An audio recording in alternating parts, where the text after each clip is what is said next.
먹고 사는 얘기보다 더 재밌는 패션과 패션 피플들의 진짜 이야기. 아무도 모르는 우리들만 아는 우리들의 이야기. B급 문화 전달자들이 전하는 진짜 레알 패션 스토리. 패션쇼 141회를 시작합니다. 140회인데. 140회 그냥 갑시다. 네, 패션쇼 DJ 강 DJ 강홍민입니다. 하마터면 140회죠. 140회를 하지 못했을 수도 있었습니다. 못하면 안 되죠. 네, 코로나19가 역대급으로 창궐하면서 패션쇼 멤버들에게까지 바이러스가 침투했거든요. 지금 현재도 한태근 변리사가 확진으로 자가격리 중에 있는데요. 한 변리사님을 포함해서 코로나 그리고 오미크론에 싸우고 있으신 청취자 여러분들 힘내시고요. 이 또한 지나갑니다. 네, 140회 1부고요. 오랜만에 출석 체크하겠습니다. 예, 황하 나오셨어요. 안녕하세요. 네, 반갑습니다.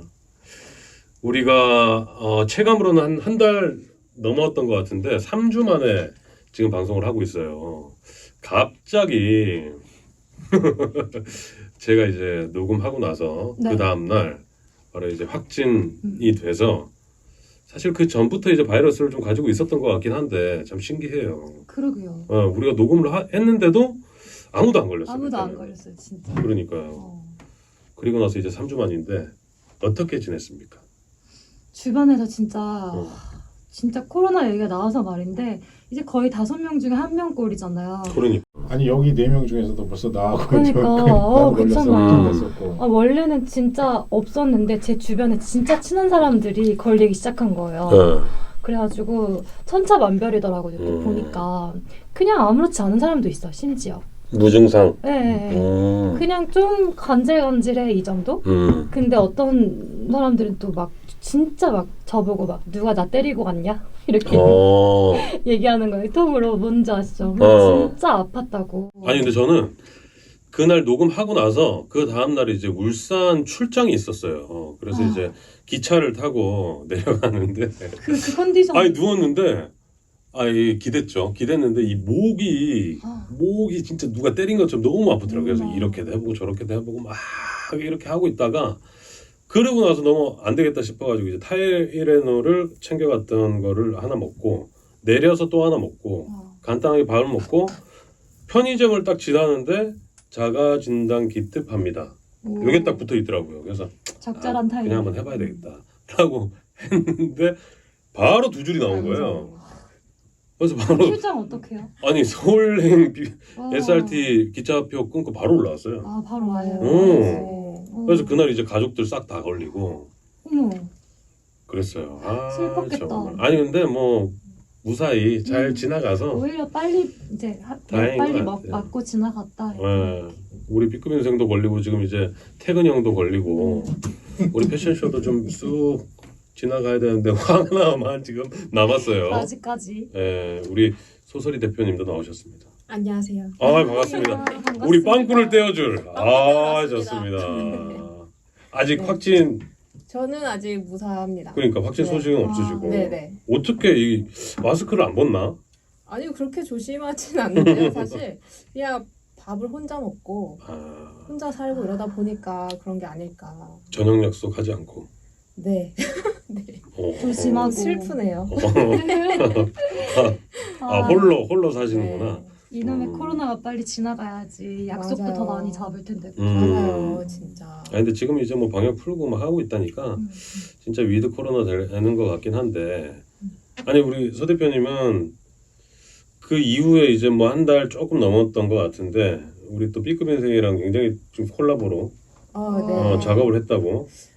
또 B급 인생님께서 저를 좋게 봐주셔가지고 되게 이제 재밌는 사업 제안을 해주셔서 같이 옷을 좀 만들고 있어요. 우와. 지금 이제 옷 샘플링은 다 끝났고요. 촬영이랑 업로드만 남았는데 이제 그거는 제 담당이 아니어가지고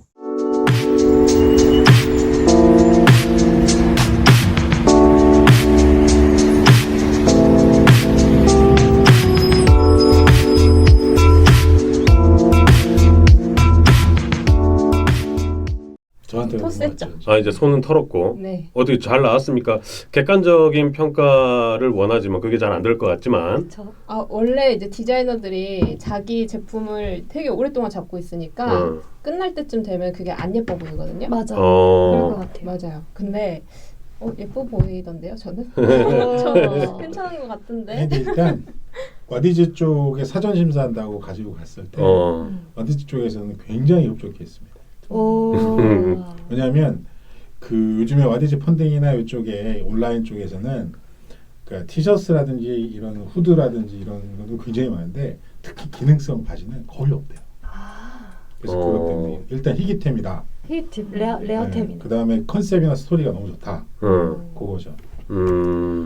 그래서 언제 볼 수 있습니까? 아마 본 펀딩 오픈은 5월 1일이나 2일쯤에 할 거고 그 다음에 그 알림 설정하는 게 4월 15일 정도 그때 오픈을 하게 될 거예요. 펀딩 하고 나서 그러면 그 제품을 샵 패션쇼에서 이제 판매하시는 거예요? 남으면 그렇게 되고 네. 뭐 앵콜이나 뭐 일단은 남으면 샵패션쇼에 팔고 몇 개 안 찍나 본데. 완판이 되거나 네. 앵콜이 되면 뭐 오는데 시간이 좀 걸리겠죠. 다시 재생산해야 되니까. 근데 아이템 자체가 유행 타는 아이템은 아니라서 네. 좀 이제 온라인 판로를 좀 많이 개척을 해보고 남으면 오지 않을까.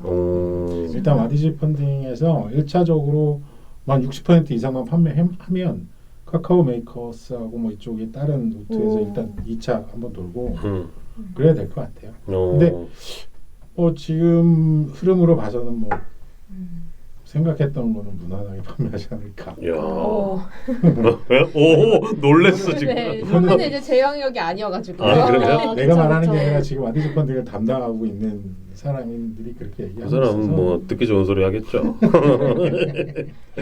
좋습니다. 두 분이서 콜라보도 하고 멋집니다. 우리 B급 인생도 나오셨어요. 네, 반갑습니다. 빅그리스입니다. 오랜만에 뵙습니다. 네, 진짜 오랜만입니다. 코로나 걸리고 격리하시고 또 뭐 근황이 있습니까? 근황이랄 거는 계속 이제 업무가 하나가 더 생긴 거잖아요. 팬츠 만드는 거. 바지. 그 바지 후속작에 대한 그 기획도 계속 하고 있고. 후속작은 뭐예요? 일단 후속작은 아마도 그 셔츠 쪽이 되지 않을까. 셔츠? 산티아고 이번 게 이제 컨셉이 산티아고 떠나는 사람들 순례자들을 위한 바지였다면 네. 그들이 입는 셔츠. 쪽이 되지. 시즌 2 되겠죠? 같이. 제가 혹시 알아야 되나요? 뭐 일단은 다른 분한테 요청을 했는데 디자인은 이게 그거는 아웃도어 영역이 될 것 같아서 조금 그쪽에 본격적으로 140회 일부 들어가 볼 텐데요. 한 주간의 패션 이슈를 알아보는 패션 브리핑인데 한 3주간의 패션 이슈를 좀 알아봐야 될 것 같긴 합니다. 그러게요. 한번 들어가 보겠습니다. 네, 다시 시작하는 패션쇼의 시그니처 코너 패션 브리핑의 첫 번째 소식은 주간 브리핑으로 시작을 하겠습니다. 예. 지난 3월 셋째 주 패션 시장은 코로나 확진자가 최고치를 기록하고 신학기 특수가 지나는 가운데 봄 신상품 구매가 주춤해지면서 전반적으로 하락세로 돌아섰습니다. 특히 작년 3월 매출이 큰 폭으로 상승해 올해 하락세로 돌아서는 기저효과도 나타난 것으로 보입니다. 실제로 지난 3월 1일부터 20일까지 복종별 매출 신장률을 살펴보면 아웃도어의 경우 노스페이스는 이 기간 37%의 매출 신장률을 기록했고 디스커버리 익스페디션은 19%의 신장률을 보였습니다. 또 K2는 6%, 블랙야크 9%, 코오롱 스포츠 46%, 네파 마이너스 9%, 아이더 마이너스 6%, 컬럼비아 36%, 밀레 2% 등으로 집계됐습니다. 이 기간 조사 대상 아웃도어 브랜드의 총 매출은 전년 같은 기간 대비 15% 상승했으나 전주에 비해서는 평균 마이너스 14%의 신장률을 나타냈습니다. 여성복의 경우에는 하락세로 돌아섰는데 크로커다일 레이디는 같은 기간 마이너스 2%, 올리비아 로렌 1%, 쉬즈미스 1%, 지센 마이너스 18%, 리스트 2%, 베스티벨리 1%, C 마이너스 6%, 올리비아 슬러 마이너스 10% 등으로 조사됐습니다. 남성복도 대체적으로는 하락세였는데 편집슈 웰메이드는 마이너스 12%, PAT 마이너스 1%, 올포유 마이너스 14%였고 골프웨어는 JDX 멀티스포츠 마이너스 10%, 파리게이츠 4%, 와이드앵글 마이너스 13%, 가스텔 바작 마이너스 2%, 팬텀 마이너스 4%, 핑 마이너스 9% 등으로 집계됐습니다. 예, 3월 첫째 주부터 셋째 주까지 3주간의 매출 현황을 좀 살펴봤는데 뭐 우리 황하나가 얘기했던 것처럼 신학기 특수가 이제 지나고 나서 네. 조금 매출 하락세를 보였는데 그럼에도 불구하고 지금 아웃도어 브랜드 중에서는 그래도 선방한 브랜드도 좀 보이는 것 같고요. 네. 예. 이게 그 코로나 오미크론 확진자가 갑자기 기하급수적으로 그렇죠. 는 이유도 좀 있을 것 같아요. 이제 크죠. 그렇죠. 그러니까 계속 지금 1, 2월부터 시작 계속 상승세가 쭉 이어졌는데 갑자기 3월 초부터 흔들리기 시작했거든요. 그러니까 결국엔 그 확진자 확 늘어났을 때부터 꺾이기 시작했어요. 일치하는 거 같아요. 그거는 굉장히 크죠. 일단 밖에는 안 나가니까 맞아요. 그렇죠. 아무래도 심해지겠죠. 아니 근데 이게 저도 확진됐지만 너무 무섭더라고요. 숫자가 한 20만 와 20만까지 올라가. 근데 30만, 40만, 50만까지 올라갔다가 지금 계속 30만, 3, 40만으로 나오니까 야 이거 진짜 전 세계에서 가장 확진자가 많이 우리나라가 1등. 아니 근데 갑자기 왜 그러냐면 네. 요 체감하십니까? 사실 저희는 온라인 샵이 좀 활성화되어 있는 편이어가지고 그렇게 체감이 되지는 않아요. 아 그래요? 네. 그냥 이렇게 평균 그대로 이렇게 유지 중인데 이제 신학기여서 오히려 조금 더 이제 가방이나 백팩 같은 거는 좀 더 나가기도 하고요. 여기에 이제 쓰여 있는 브랜드들은 아무래도 찾아가서 구매하는 브랜드들이라서 하락세가 아닌가 싶습니다. 그래도 다행이네요. 타격이 없어서. 네. 사실 이제 타격이 없어도 그저 그런 그렇기 때문에 네. 타격이 있으면 안 되는 상황이라서. 아 그렇습니까? 알겠습니다. 매출 동향 좀 살펴봤고 다음 소식은요? 다음은 삼성이 그룹의 모태 사업을 결국 포기했다는 뉴스입니다. 삼성물산 패션 부문이 최근 경북 구미에 있는 직물 제조 공장 운영을 중단하기로 한 것으로 알려졌기 때문인데요. 삼성패션은 지난 2014년부터 삼성 SDI 구미 사업장의 일부 부지를 임차해 직물 사업을 운영해 왔는데 이를 폐쇄하기로 한 겁니다. 이번 결정으로 삼성패션은 지난 66년 동안 운영해온 제일모직의 모태 사업인 직물 사업을 중단하게 되고 이에 따라 제일모직이라는 삼성의 모태 기업도 역사의 뒤안길로 사라질 전망이라고 합니다. 한편 삼성물산의 직물 사업인 제일모직은 삼성그룹의 모태 사업으로 창업주인 고 이병철 회장이 1956년 섬유 국산화를 선언하며 대구에 제일모직을 세우면서 처음 시작했습니다. 예, 삼성그룹 소식이었는데 네. 사실 이 삼성이 이 직물 사업으로 처음 시작했던 그렇죠. 사업은 그러니까 개인 쌀집하고 말한 거는 개인적으로 하는 거고 본격적인 사업으로 한 건 제일모직이 처음이었죠. 그러니까요. 그래서 그 60, 70년대, 80년대까지는 삼성보다는 다 제일압섬, 제일모직, 제일압섬 이런 식으로 다 했었죠. 제일압섬이 세안이 됐고, 그렇죠. 맞아요. 제일제당이 CJ가 된 거고. 근데 이게 뭐 경쟁력이 없어져서 좀 이제 사업을 접었다라고 보여지긴 한데 뭐 뒷배경에 대해서 좀 아십니까? 아니 일단은 제일모직이라는 이름을 솔직히 뭐 반반이었겠죠. 제일모직이라는 이름을 꼭 써야 되느냐 하고 뭐 상징성 때문에 써야 된다라는 주장이 있었을 것 같은데 제일모직이 없어진 첫 번째 이유는 그 승계 때문에 그룹 승계 이재용 승계 때문에 그 에버랜드랑 합쳐지면서 맞아요. 그때까지는 에버랜드랑 합쳤을 때까지는 제일모직이었어요. 근데 삼성물산하고 합쳐지면서 이제 없어진 거죠.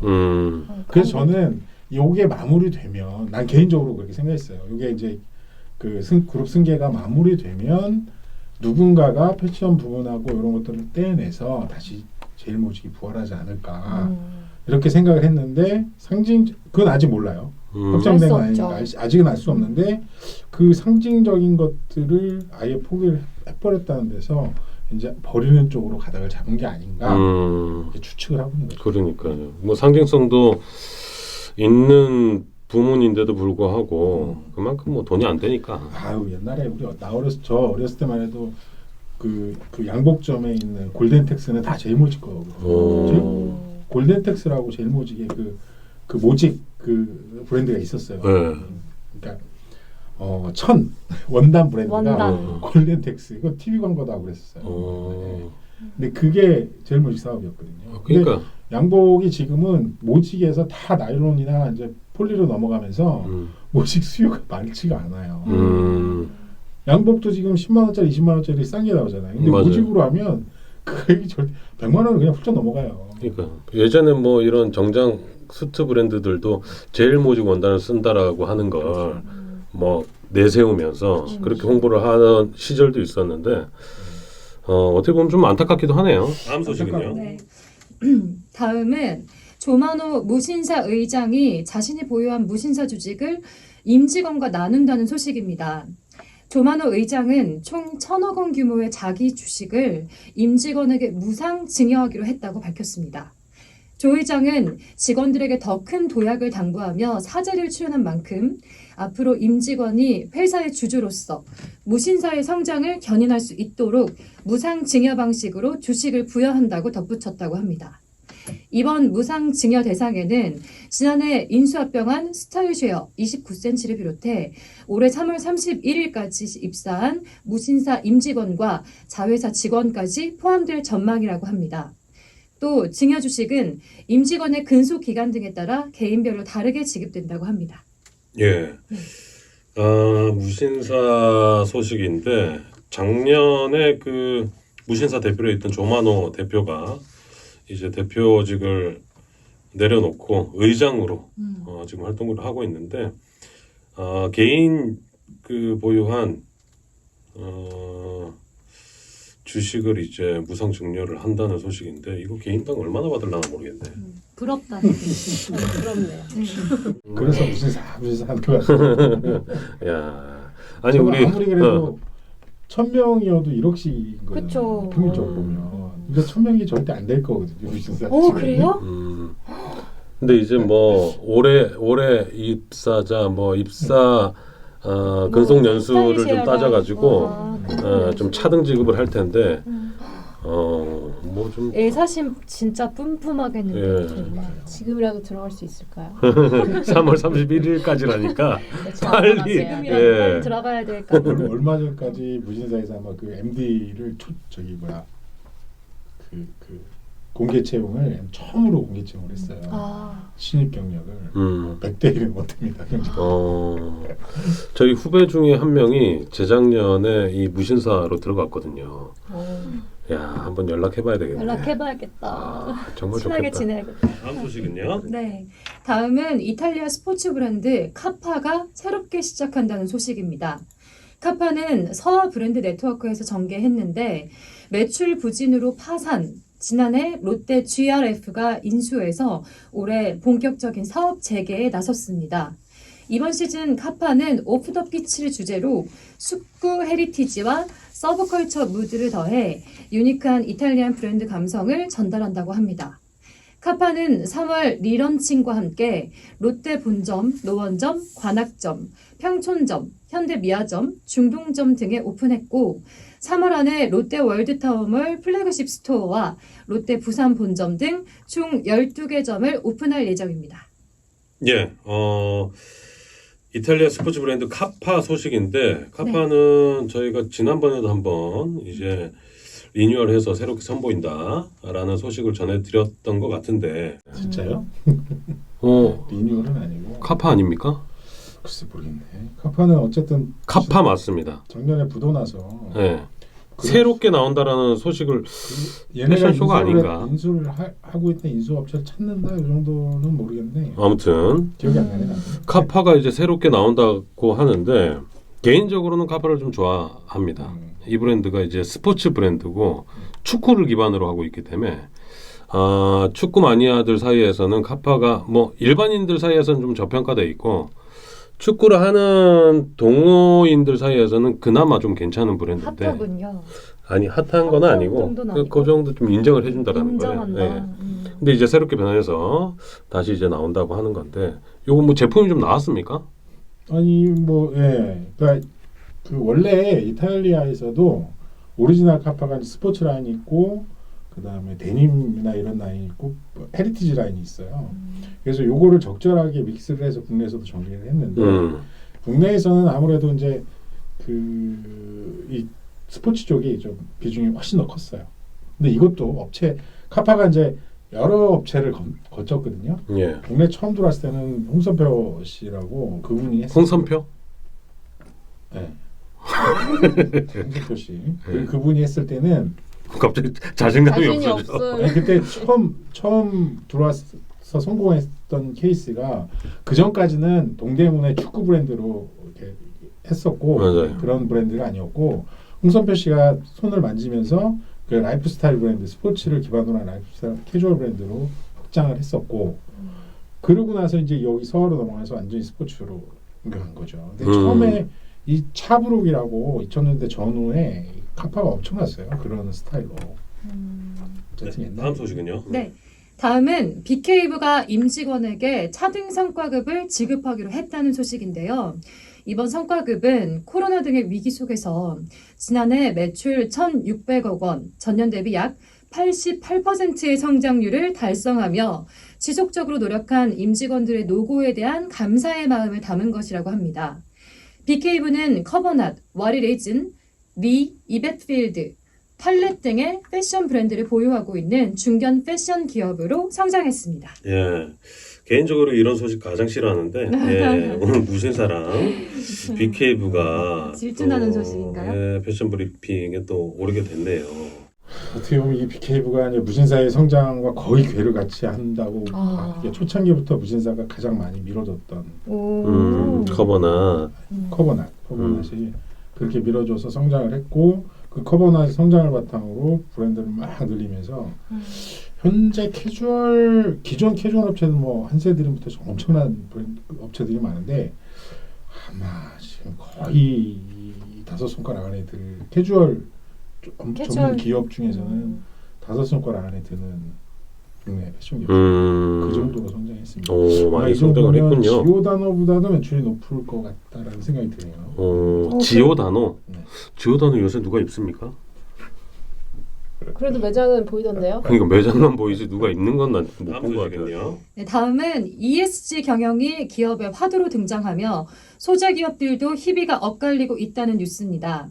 업계에 의하면 최근 친환경과 지속 가능성 등을 담은 ESG 경영이 부상하면서 이 같은 기업 가치를 가진 소재 기업들이 주목받고 있는데요. 섬유업계에서 지속 가능성 섬유는 리사이클과 생분해가 가능한 천연 섬유로 크게 나눠지는데 최근 천연 소재 기업과 리사이클에 주목받으며 사양산업 취급받아왔던 소재 기업들이 재조명되고 있는 것이라고 합니다. 이처럼 달라진 소재 시장에서 현재 두각을 나타내고 있는 분야는 리사이클 소재인데 최근에는 국내 페트병을 리사이클해 환경 보호까지 더하며 이들 기업의 실적도 크게 상승하면서 주목받고 있습니다.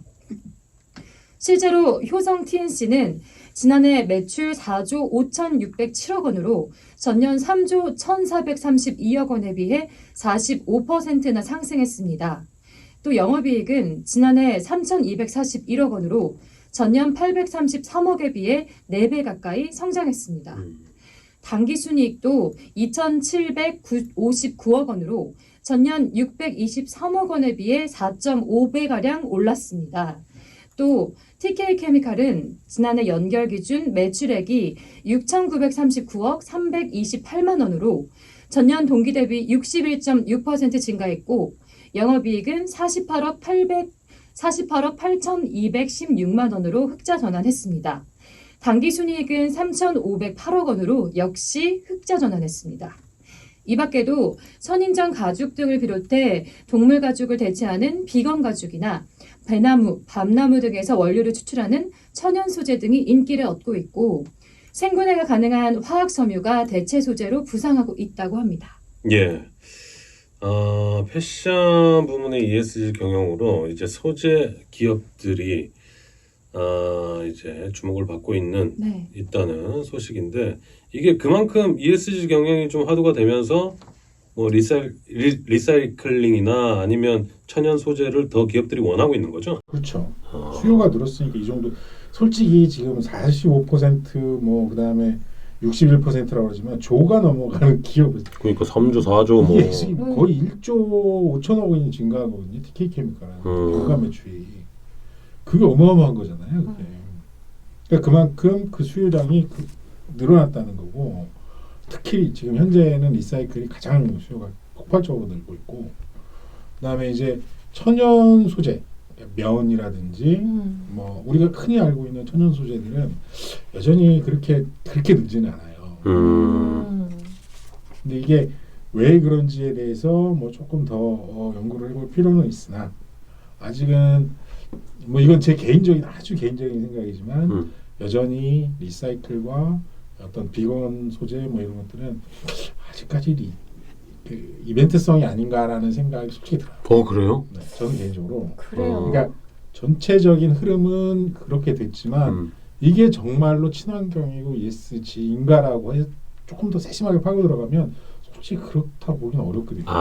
이게 그 ESG 경영에 딱 맞는 그렇죠. 건가는 리사이클이 안 한 것보다는 좋아요. 하지만 근본적으로 하면 화학성분을 쓰지 않는 게 훨씬 더 좋은 거예요. 아니 그렇다곤 하더라도 이 지금 여기서 말하는 리사이클 제품이나 천연 섬유 제품 같은 경우는 또 앞으로 더 많이 쓸 거 아닙니까? 그렇죠. 더 많이 쓰여져고 더 많이 쓰여질 거예요. 근데 이렇게 하려면 산업이나 전체적인 구조도 바뀌어야 되는 게 만약에 이제 생분해 비닐 같은 게 있어요. 네. 생분해가 가능한 비닐이 우리나라에 생산이 되고 있고 많이 쓰여져요. 포장재로. 하지만 이게 아무 의미 없는 재질이거든요. 국내에서는. 왜냐하면 생분해 비닐이 제 효과를 발휘하려면 생분해 비닐만 별도로 수거를 해서 별도로 처리를 해야 되는 거예요. 근데 그걸 구분하지 않고 그렇죠. 지금 이제 그냥 비닐하고 섞어서 버리면 맞아요. 그냥 비닐처럼 안 썩는 거예요. 그래요? 네. 안 썩어요? 비닐이랑 같이 그러니까 있다고? 생분해 비닐은 그것만 전문으로 해서 특수한 환경에서 해야 생분해가 가능해요. 맞아요.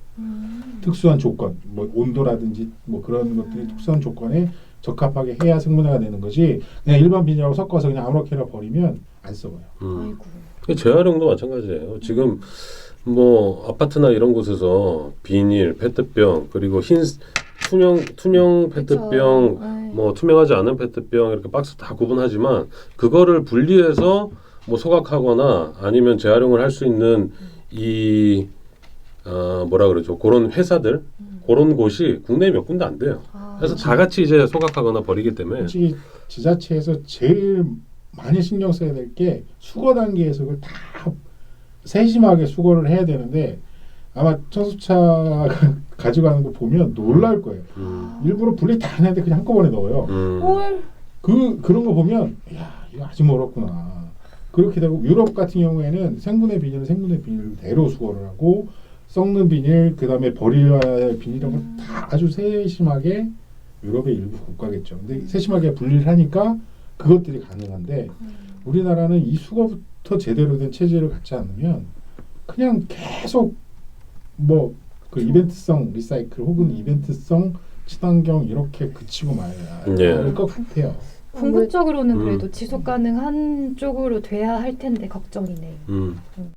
아무래도 제가 지속 가능한 패션 브랜드를 하고 있지 않습니까? 그렇죠. 그래서 이 소재들에 대해서 제가 좀 더 자세히 알고 있는 편인데요.